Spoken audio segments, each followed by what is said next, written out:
Hey Crossroads Baptist, this is another media tutorial. Today I'm going to show you how to connect to Bluetooth from a Bluetooth enabled device. And you should be able to play through the sound system with Bluetooth. Our Bluetooth adapter is over here.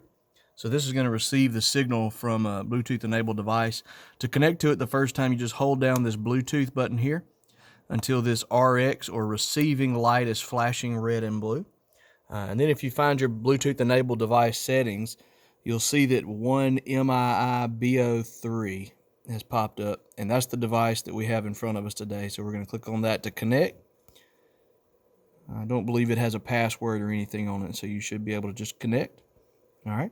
So once you're connected there, then you got to get back on your board, and you'll find aux in layer here. That's where the Bluetooth channel is.